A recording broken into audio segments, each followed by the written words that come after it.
മുഖ്യമന്ത്രി സ്ഥാനത്തെ ചൊല്ലിയുള്ള പരസ്യ പ്രകടനങ്ങളിൽ വിലക്ക് ലംഘിക്കുന്നവർക്കെതിരെ കടുത്ത നടപടിയെടുക്കാൻ കെപിസിസിക്ക് എഐസിസിയുടെ നിർദ്ദേശം.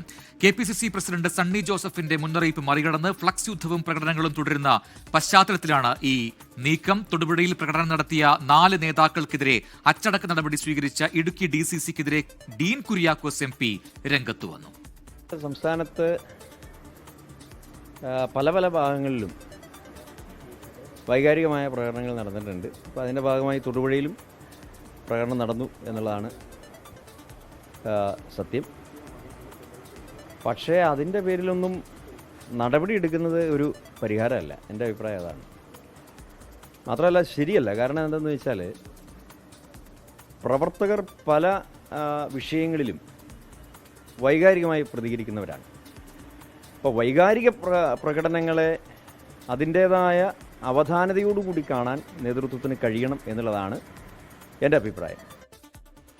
പ്രവർത്തകരെ നേതാക്കൾ നിയന്ത്രിക്കണമെന്നും പട നയിക്കാൻ ഒരു സായുധ വിപ്ലവവും നടന്നിട്ടില്ലെന്നും VD സതീശനെതിരെ KSU സംസ്ഥാന പ്രസിഡന്റ് അലോഷ്യസ് സേവ്യറിന്റെ ഫേസ്ബുക്ക് കുറിപ്പും വന്നു. അതേസമയം ചർച്ചകൾക്കായി രമേശ് ചെന്നിത്തലയും സണ്ണി ജോസഫും VD സതീശനും ഡൽഹിയിലേക്ക് പുറപ്പെട്ടു. തീരുമാനം ഹൈക്കമാൻഡിന്റേതാകുമെന്ന് രമേശ് ചെന്നിത്തല പ്രതികരിച്ചു. PR അരവിന്ദ് ഡൽഹിയിൽ നിന്ന്, റിനു ശ്രീധർ തിരുവനന്തപുരത്ത് നിന്ന് ചേരുന്നു കൂടുതൽ വിവരങ്ങളുമായി. ആദ്യം PR അരവിന്ദിലേക്ക്. അരവിന്ദൻ, ഇപ്പോൾ കേരളത്തിന്റെ മുഖ്യമന്ത്രി ചർച്ച അതെല്ലാം നടക്കാൻ പോകുന്നത് ഡൽഹിയിലാണ്. അവിടേക്ക് ഈ 3 നേതാക്കൾ എത്തിയിട്ടുണ്ട്. അവർ അങ്ങോട്ടേക്ക് പുറപ്പെട്ടിട്ടുണ്ട്. അല്പസമയത്തിനകം അവിടെ എത്തുന്നതാണ് പ്രതീക്ഷിക്കുന്നത്. അവിടെ KC വേണുഗോപാൽ ആ ചർച്ചകളിൽ പങ്കെടുക്കുമെന്ന് കൂടി അറിയുന്നു. ഇനിയിപ്പോൾ നാളെ നടക്കാൻ പോകുന്ന പ്രധാനപ്പെട്ട യോഗങ്ങൾ എന്തൊക്കെയാണ്? അത് എവിടെ നടക്കും? വിശദാംശങ്ങൾ. പ്രജിൻ 12 മണിക്കോടുകൂടി തന്നെ കേരളത്തിലെ നേതാക്കൾ ഡൽഹിയിലേക്ക് എത്തുന്നതാണ്. നമുക്കറിയാം, തെരഞ്ഞെടുപ്പിനേക്കാൾ വലിയ മത്സരമാണ് മുഖ്യമന്ത്രി പദത്തെ ചൊല്ലി ഇപ്പോൾ കോൺഗ്രസിൽ നടന്നുകൊണ്ടിരിക്കുന്നത്. കഴിഞ്ഞ ദിവസം നിരീക്ഷകർ സംസ്ഥാനത്തേക്ക് എത്തുകയും കൃത്യമായി തന്നെ MLA-മാരുടെ അഭിപ്രായങ്ങൾ തേടുകയും ചെയ്തിരുന്നു. ഘടകകക്ഷികളുടെ അഭിപ്രായവും ഇതുമായി ബന്ധപ്പെട്ട് തേടുകയും ചെയ്തു. നിലവിൽ തങ്ങൾക്കാണ് കൂടുതൽ ഭൂരിപക്ഷമെന്ന വാദമാണ് KC പക്ഷം ഉന്നയിക്കുന്നത്. പക്ഷേ ജനങ്ങളുടെയും പ്രവർത്തകരുടെ അടക്കം വികാരം തങ്ങൾക്കുണ്ട് എന്നതാണ് VD സതീശനടക്കം ചൂണ്ടിക്കാണിക്കുന്നത്. എന്തായാലും VD സതീശൻ ഈ തെരഞ്ഞെടുപ്പ് ഫലം വന്നതിന് ശേഷം ആദ്യമായാണ് ഡൽഹിയിലേക്ക് എത്തുന്നത്. രമേശ് ചെന്നിത്തലയും അതുപോലെ തന്നെ നേരത്തെ തന്നെ KC വേണുഗോപാലും ഡൽഹിയിലേക്ക് എത്തിയിരുന്നു. ഫ്ലക്സ് പോരും അതുപോലെ തന്നെ വലിയ രീതിയിലുള്ള വാദപ്രതിവാദങ്ങളുമായി പ്രവർത്തകരടക്കം തെരുവിലേക്ക് ഇറങ്ങുകയാണ്. KPCC അടക്കം ശക്തമായ നിർദ്ദേശങ്ങൾ നൽകിയിട്ടുണ്ട്. ഹൈക്കമാൻഡ് അടക്കം ഈ വിഷയത്തിൽ കടുത്ത അതിർത്തി രേഖപ്പെടുത്തുന്ന ഒരു സമയവും കൂടിയാണ്. കാരണം ഇത്തരത്തിൽ തെരുവിലേക്ക് ഇറങ്ങിയാൽ ആ നേതാക്കൾക്കെതിരെ അച്ചടക്ക നടപടി സ്വീകരിക്കണമെന്നതാണ് ഹൈക്കമാൻഡ് KPCCക്ക് നൽകുന്ന നിർദ്ദേശം. പക്ഷേ ആ നിർദ്ദേശങ്ങളും അതുപോലെ തന്നെ മുന്നറിയിപ്പുകളും അവഗണിച്ചുകൊണ്ട് പ്രവർത്തകർ VD സതീശന് വേണ്ടി തെരുവിലേക്ക് ഇറങ്ങുന്ന കാഴ്ചകൾ നമ്മൾ കണ്ടു. എന്തായാലും ഡൽഹിയിൽ എത്തുന്ന VD സതീശന് വലിയ രീതിയിലുള്ള സ്വീകരണം ഒരുക്കാനാണ് ഇപ്പോൾ ഇവിടെ എത്തിയിരിക്കുന്ന വിദ്യാർത്ഥികൾ. ഡൽഹി സർവകലാശാല വിദ്യാർത്ഥികളാണ് നമ്മൾ ഇപ്പോൾ കാണുന്നത്. എന്തായാലും വൈകുന്നേരം 7:30 തന്നെ വിമാനം പുറപ്പെടുമെന്ന് പറഞ്ഞിരുന്നു. പക്ഷേ 9 മണിക്ക് മാത്രമാണ് വിമാനം പുറപ്പെട്ടത്.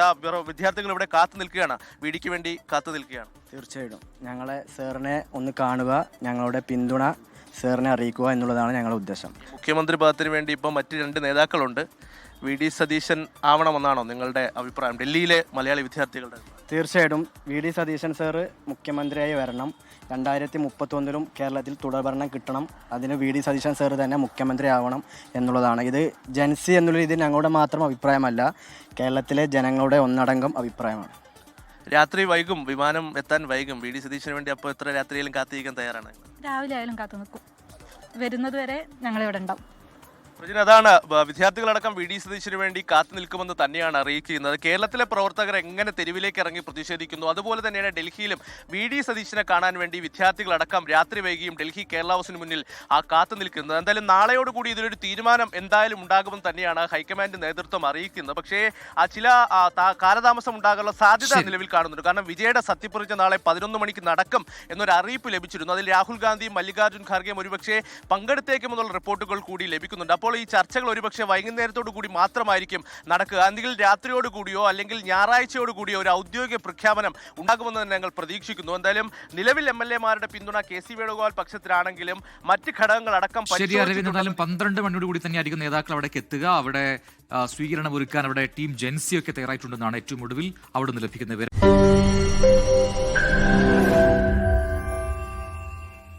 ലോകത്തെവിടെയായാലും ഏത് സമയത്തും 24 വാർത്തകളും ഓഗ്മെന്റഡ് റിയാലിറ്റി പാക്കേജുകളും എക്സ്പ്ലെയിനറുകളും വിശദമായി കാണാൻ ഞങ്ങളുടെ YouTube ചാനൽ നിങ്ങൾക്ക് സബ്സ്ക്രൈബ് ചെയ്യാം.